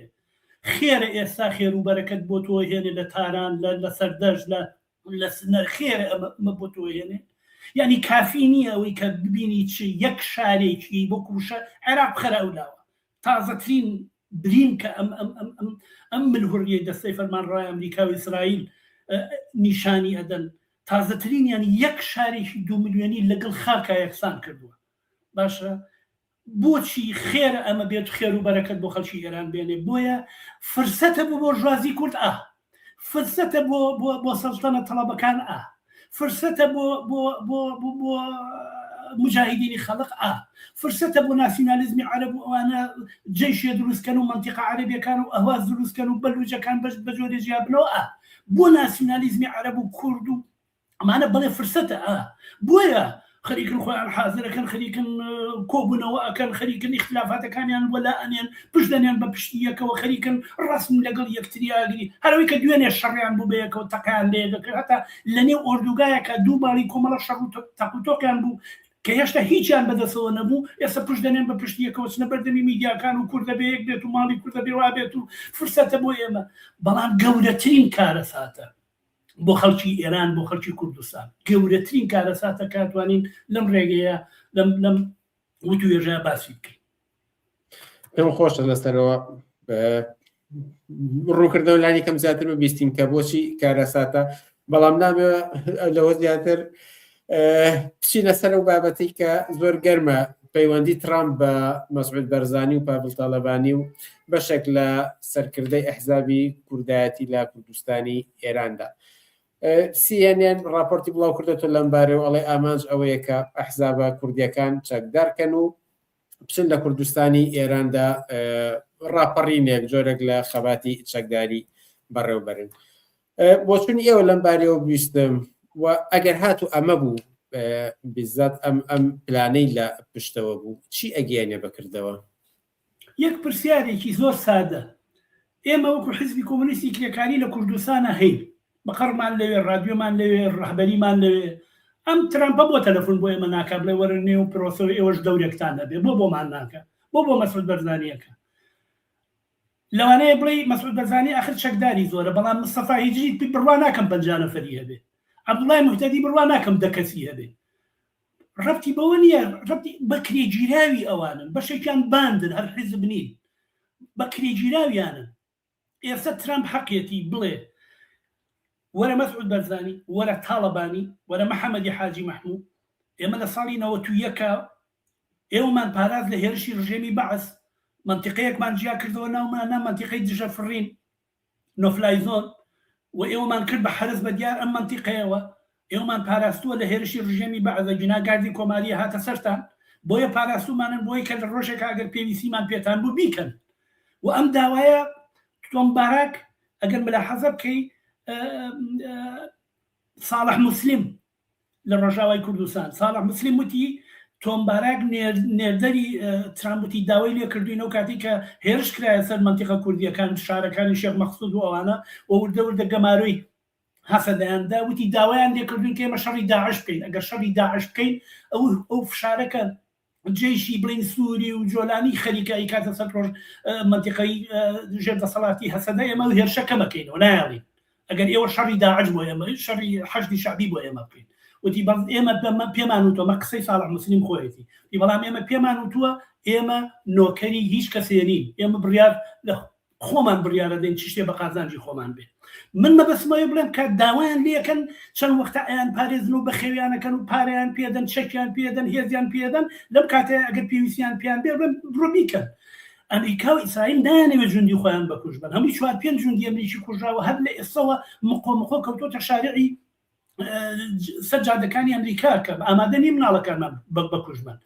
بۆیە مناڵی خەڵک، خەڵکی کوردستان، خەڵکی ئێران، خەڵکی فەڵەستین، خەڵکی سووریا، ئەمانە بۆیان هیچ ئەرزشێکی نییە، هەر بە بەشەر حساب ناکرێت، بۆیە ئەیان خەنە نێوم شەڕەوەکو مەقاش بیان بمەنە پێشەوە. هەچەنە من پێم وانە من خۆم لەگەڵ ئەو کەسانە نیم کە پێم وابێ ئەمریکا تا ئاخر جمهوری ئیسلامی ڕوخێنێ. من بۆ خۆم بە دوور ێزانم هۆیەکانیشی بە دووسێ خاڵ ببژێرم. یەکیانەوەیە کە جمهوری ئیسلامیە بەبڕێ ئێران حدودێکی گەورەی بە رووسیاوە هەیە. خۆ دەزانی رووسیا ئەو شەڕی ئۆکرانیا بۆیە هین کرد لەبەرەوەی کە وتی ئۆکرانیا تۆ نابێ بچیتە نێو هێزی ناتۆ، ئەگەر بچیتە نێو هێزی ناتۆوە ئەمنیەتی ئاسایشی ئەمنی ئێمە کەوێتە خەتەر قبولی ناکەین، وڵاتێک حدودی بە ئێمەوە بێ لە ناتۆیا بێ. بۆیە قبولی ناکە رووسیا بەیانی جمهوری ئیسلامی بڕوخێنن ئەگەر بیڕوخێنن حکوومەتێکی پرۆ ئەمریکایی لەوێ دابنێن بنکە و بارەگایشی ئەمریکا لەوێ ئیش بکات ئەوە بە دوور دەزانم بۆیە بە ناچار دانیشن هەتا فشارە هێنێ بۆ لەوانێ رووسیا و ئانەش فشار بێنن گرتنی تەنکەی هۆرمز گەروی هۆرموز و ڕۆشتنی نەوت کە لە ساڵ 20 هەموو وزەی جیهانی پێوەیە ئەبێتە بەرزبوونەوەی ئاستی هەچی نرخی کاڵاکان هەیە ئەمڕۆ لەم ئەڵمانیا 1 لیتر بازین 2 ئۆیرۆ بوو کە من پێم وایە ئەگەر بڕاتە سەرەوە ئەبێ بە 4 ئۆیرۆ 5 ئۆیرۆ ئەو کاتە نرخی هەموو مەوادێکی خۆراکی هەموو مەوادێکی کە ئینسان پێی بژی ژیانی سەرەتایی ئەم من دەگرانە بێت کە خەڵک توانای کڕینی نامێنێ کارگاکانە وەستن ئیشەکانە وەستن بۆیە هەتا بۆ ئەوانش کە لایەنگری جمهوری ئیسلامی شن زەرەری هەیە بەم معنایە بۆیە ئەوانش فشارەخەنە سەر جمهوری ئیسلامی ئەوەی کە ئەمریکا هەیەتی ئەمریکا ئەم شەڕەکە ئەکا نمایشی هێزە بەرامبەر رووسیا و چین بەڵام لە دەواازەی ئێرانەوە دەیەوێت ئەو خواستانەی کە هەیەی بەسەر جمهوری ئیسلامیە بسەپێنێ و سەرنجام شەڕەکە ڕابگرن ئەمریکا وەکو عێراق ناکات 4500 جوندی ئەمریکی لە شەڕی عێراقا کوژراوە ئەگەر ئەم جارە ڕوبعی ئەوەش بکوژێ ئەمریکا تەحملی ئەمە ناکە خەڵکی ئەمریکا تەحملی ئەمە ناکە بۆیە پەیوەندیەکە بەکێ و ئەمانەوە بتوانن هەڵایەک شتێک دروستکەن بۆ ئاگاداریت لەو کاتەوەی ئەم تەلەفۆنانە بڵاو بۆتەوە بە شکلێکی زۆر زۆر زۆر زۆر قەوی لە هەموو شارەکانی کوردستان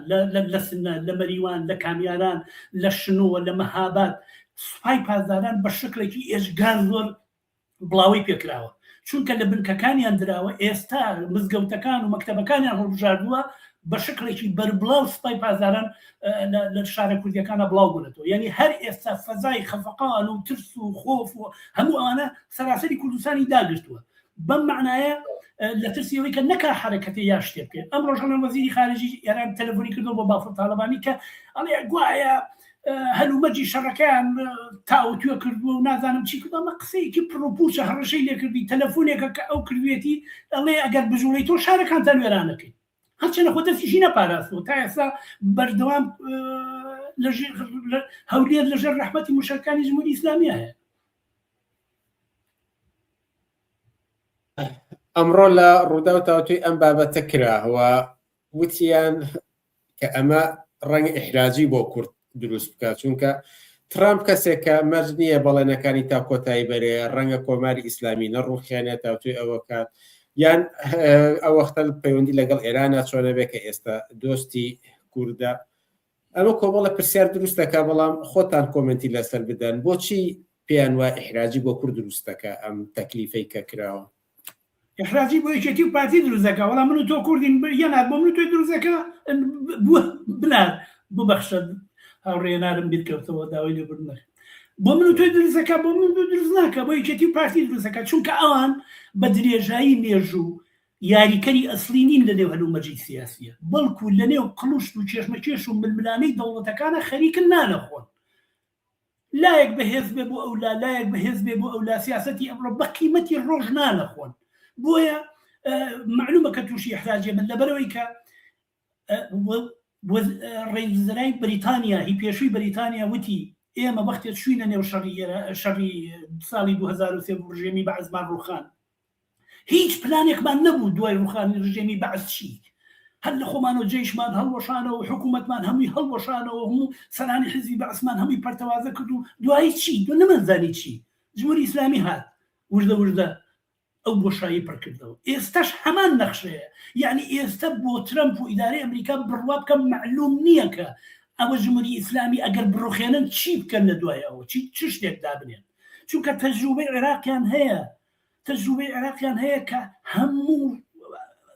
لەدەست دەرەچێت نازانم بە هیچ نەخشەیەکیان نییە بەڵام ناسیۆنالیزمی کورد و بۆژوازی کورد و پەهلەوی و کێچی و ئەمانە خواخوایانە ئەم وڵاتە هەلا بێ بۆی هەریەکان تەپێ بگرن هەریەکان شوێنێ بگرن یعنی ئەو حزبی دیموکرات و عەبدوڵای موحتەدی و کێچی و ئەمانە بڕوا بکە ئەمەی کاڵێ ئێستا کورد باشە و بەیەکەوە بین 4 ڕۆژی کە بکەونە شاری سنە و بکەونە شاری مەریوان و بکەونە ئەوێ دوای ئەوە دەستیان بگا بە گومرگ و بە ئەسلحە و بە هەموو ئەوانە لە نێو گەڕەکەەکانی شاری سنە یەکتریە کوژن لەسەر داهات لەسەر گومرگ لەسەر سەرانەوە گرتن لە خەڵک تەجروبەیەکە خەڵکی کوردستانی ئێران دەبێت بزانێت ئەمەی کە من ئەڵێم تحلیل نییە،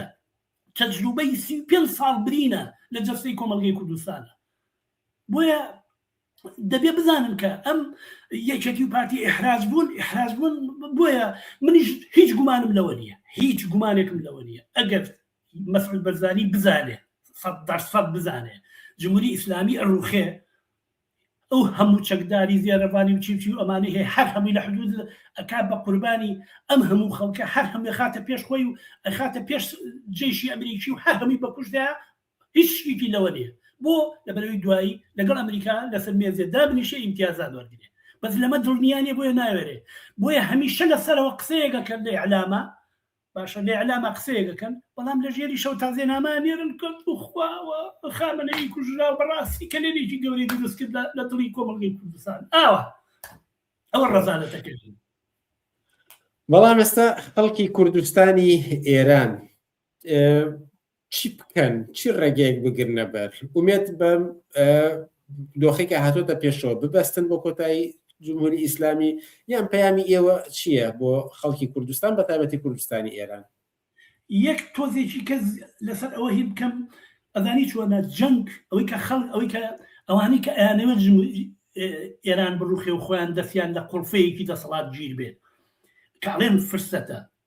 لە کاتی جەنگە ئەوانەی کە چێکیان بەدەستەوەی لە مەیدانەکە یامێننەوە، ئەوانەی کە بێچەکە نچن بۆ ماڵەوە، ئەوانەی کە بێچەکە نچن ئەچنە ژێر زەمینەکان مناڵەکانیان نەپارێزن. ئەمە منتەقی ژیانە. چەند جەنگ خەڵک ئیرادەی خەڵک ناباتە سەرەوە، بەڵکو خەڵک بێ ئیراداکە یەک ریزەکانی خەڵک هەڵەوە شێنێ. تۆ تماشاکە ئەو کاتێک کە ژینا گیان لە دەزەدا و کوردە و خەڵکی سنەیە، بەڵام لە تارانەوە بزوتنەوەی ژن ژیان جارێکی کە توردانی ئەمامە بەسەری ئەمامە بەسەرەکان و دەست پێەکە. ئەم هاو پشتیە بێوێنەیەکە لە سەراسەری ئێرانە بوو بەرامبەر بە گیان لە دەزانی ژینە. ئەم بزوتنەوەیەکی سەراسەریە، جەنگێکی ئاوهاو ئەم جۆرە لە فاشیزمی جمهوری ئیسلامی و فاشیزمی پەهلەوی و ناسیۆنالیزمی کورد و هەموو ئەمانە ئەم یەکێتی و هاو پشتی و هاو سۆزیەی خەڵکی ئێران خەڵکی کرێکاران زەحمەت کێشان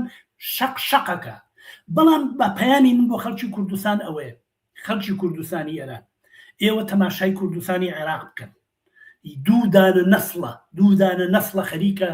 لەژێر دەسەڵاتی بزوتنەوەی کوردایەتە، نە زوڵمی قەومی لەسەرە، نە کەسێک هەیە ناوی عەرەب بێت و بێ کورد شەوتێنێتەوە، نە ئەنفال هەیە، نە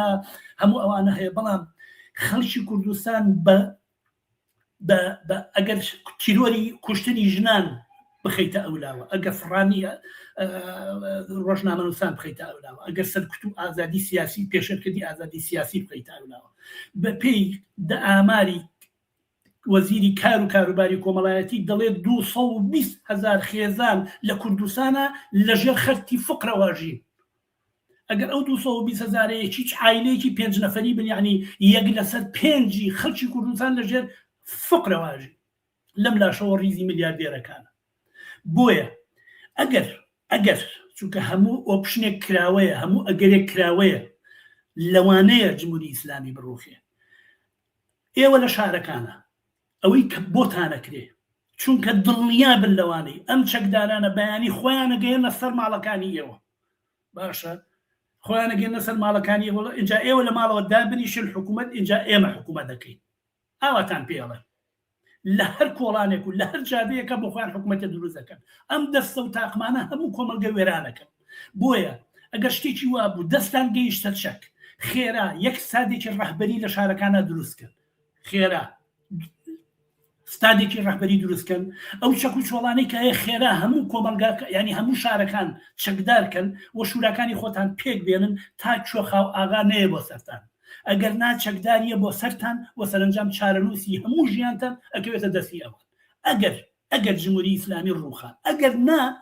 هەوڵ بن هاوپشتی یەک بن، بەتەنگیەکەوە بێن، ڕیزەکانتان لە دەوری یەک کۆکەنەوە، هەموو هێز و توانایەکی لە تا ئەو جێگەی بە ئێمە لە کوردستانی عێراق بکرێ بۆ هاوکاری بۆ هەموو شتێک ئێمە ئامادەین. هەروەکەوەی کە بۆ ڕۆژاوای کوردستان کردمان حتمان بۆ لای ئێوەژەیکەین بەهانا یەکتریەوە بچین. هەوڵ بینەم شەڕ زۆر درێژنەی کێشێ کۆتایی پێبێ، لە دەرەوە لە ناوە بزوتنەوەیکی دژی جەنگ بخەینە ڕێ چونکە من پێم وانە زۆر بخایێنێ ئەزانی چۆنە بەرزبوونەوەی نرخی نەوت و بە هەر حاڵ گرانیەکی فەزیع دروزە بێ فەزایەکی شەڕی عەجیب دروزە بێ لە ئیسرائیلە هاوار خەریکە بەرزە بێتەوە چونکە موشەکەەکانی ئێران وێرانکردن لە ئیسرائیلیش خەڵکی ئیسرائیلیش خواخوایانە دقەیە زووتر لە شەڕە کۆتایی پێبێ خەڵکی ئەمریکا خواخوایانە دقەیە زووتر لە شەڕە کۆتایی پێبێ بە هەر حاڵ دەبێ هەوڵ بین ئەم جەنگە کۆتایی پێبێت دەنا کارەساتێکی زۆر لە عێراق خەتەرناکتر چاوەڕوانی خەڵکی کوردستانی ئێران و خەڵکی ئێرانەکە هیوادارم ئەو ڕۆژە نێت هیوادارم ئەو شەڕە بتوانێت لە ماوەیەکی زۆر کەما کۆتایی پێبێ بەڵام ئێوە زۆر بەراوردێکن بە کوردستانی عێراق مەرجە ئەم ئەزمونەی کە لە کوردستانی عێراقا بووە هەمان سیناریۆ لە کوردستانی ئێرانە تکرار بێتەوە بۆ ئەکرێ وایی بێت من ئەزانم کە خەڵکی ئێران دوودانە ئینقلاب دوودانە شۆڕشیان پشتسەر ناوە من ئەزانم کە خەڵکی شارەکانی کوردستانی ئێران تەجروبەی شوراکانی ساڵی 1970 هەیە بە هەر حاڵ جۆرێک لە ئەزمون و تەجروبەی زیاتریان هەیە بەڵام وەختێک جەنگ ڕووەدا وەختێک کۆمەلگا پاشە و پاژە گەڕێتەوە وەختێک ئاستی ژیانی کۆمەلگا بە ئەندازەیەکی فەزیلیەتە خوارەوە ئەزانی ئێستا ئاستی کڕینی خەڵکی ئێران کڕینی شتومەت بە جۆرێک هاتۆتە خوارەوە یعنی سەطحی ژیان و تەوەقع بە جۆرێک هاتۆتە خوارەوە تەسەوری ناکەی لەبەر گرانی لەبەر بێنانی لەبەر بێئاوی لەبەر بێکاری لەبەر بێ خزمەتگوزاری و ئەم بەهانەی شەڕش کەوتۆتە جمهوری ئیسلامی کە شانی خۆی خاڵی کاتەوە لە هەر جۆرە وەڵامدانەوەی بە پێداویستیەکانی سەرەتایەکانی ژیانی خەڵک حتا وەڵامدانەوە بە کەمترین ناڕەزایەتی لە ژێر ناوی موساد و جاسوس و مەسەلی جەنگا ئیعدامەکە بۆ ئێمە بەسمەوەیە کە وەختێ جەنگ ڕوویدا و کۆمەلگاکەیان وێران کردی تۆ نازانی کۆمەلگە چی لێ ئەجینای ئەزانم کە ئەو تەجروبەی کە خەڵکی کوردستانی ئێران لە ساڵی 1970 بۆ پێکێنانی شوراکان بوویان تەجروبەیەکی زۆر باشە کەوانێن لە سفرەوە دەست پێ ناکەن بە شەرتێک بواری ئەویان هەبێ و کارە بکەن بواریان هەبێ جەنگ ڕێگە بدا لە دەوری یەک کۆبنەوە تەکبیر بکەن قسە و باس بکەن نوێنەر هەڵبژێرن جەنگ ڕێگە بدا چۆ جەنگی تر ماڵوێرانی هەیتر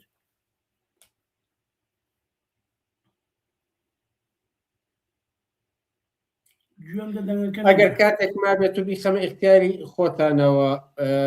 قسەیەک ما بێت و لە چاپێککەوتنەکەمان نەهات بێت و بە گرنگی بزان ئاماژەی پێ بدەن فەرموون وڵات تەنها هەرەوە بە گرنگ دەزانم کە بە ئێوە بڵێم ماندوونە بن بۆ گوێگران و بیسەرانی پێشەنگ تیڤی